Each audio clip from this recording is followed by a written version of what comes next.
Okay, guys, hopefully this works out okay. I brought home the document camera, so hopefully this is a little easier than my using the computer. It's certainly, or hand holding my phone to film. So today we're talking about biomes and we're talking about the marine biome. So you will need your highlighter and you will also need your pen to annotate. Here we go. There are two major aquatic or water biomes, which are the marine biome and the freshwater biome. The marine biome is primarily made up of the saltwater ocean. So let's go ahead and highlight. Made up of saltwater oceans. It is the largest biome on planet Earth and covers about 70% of the Earth's surface. Let's go ahead and highlight largest biome on planet Earth. We already highlighted the 70% thing earlier. Okay.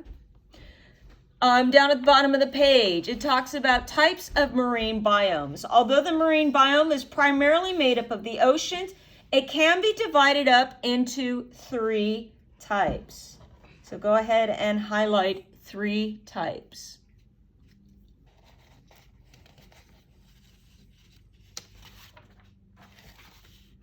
Okay, the first type is our oceans. These are the 5 major oceans that cover the world, including, and we're going to go ahead and highlight Atlantic, Pacific, Indian, Arctic, and Southern Oceans. And if you would, let me zoom in a little bit.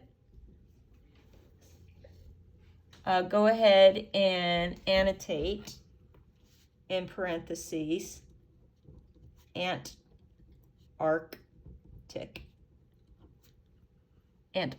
oceans.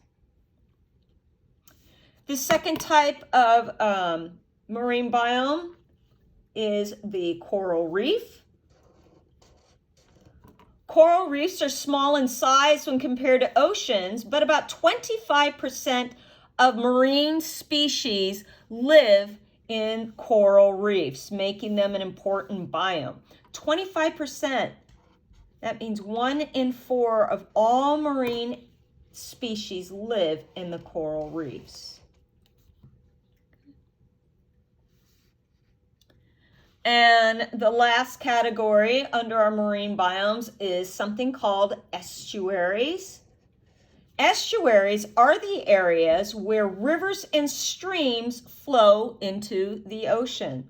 Where rivers and streams flow into the ocean. This area where freshwater and saltwater meets creates an ecosystem or biome all its own with interesting and diverse plant and animal life. So it is where freshwater and saltwater meets.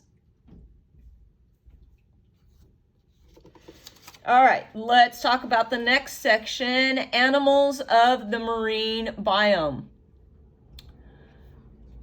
The marine biome has the most biodiversity of all the biomes. That means it is the most varied. It has the most different types of all the biomes that we're going to study.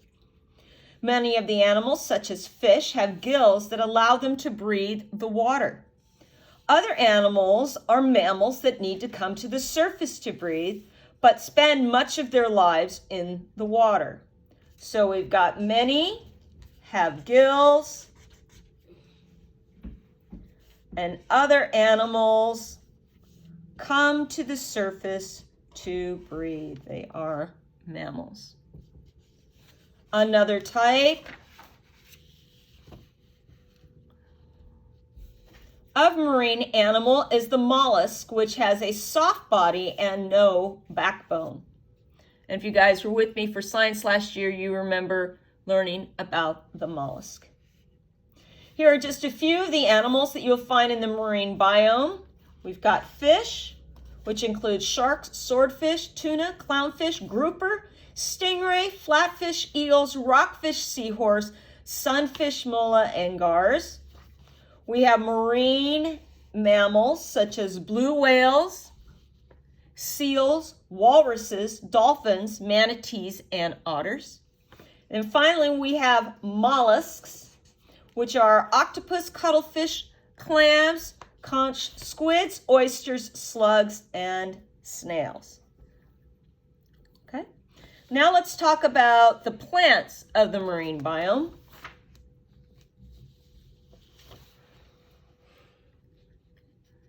There are thousands of species of plants that live on the ocean. Let's go ahead and highlight that. Thousands of species of plants that live in the ocean. They rely on, everybody should remember this word, photosynthesis from the sun for energy. Plants in the ocean are extremely important to all life on planet Earth. Extremely important to all life on planet Earth. Algae in the ocean absorbs carbon dioxide and provides much of the Earth's oxygen. So you may not have thought of algae as being very important, but it is. Very, very much so. It absorbs the carbon dioxide and provides much of the Earth's oxygen. Example of algae include kelp and phytoplankton. Other ocean plants are seaweeds, seagrasses, and mangroves.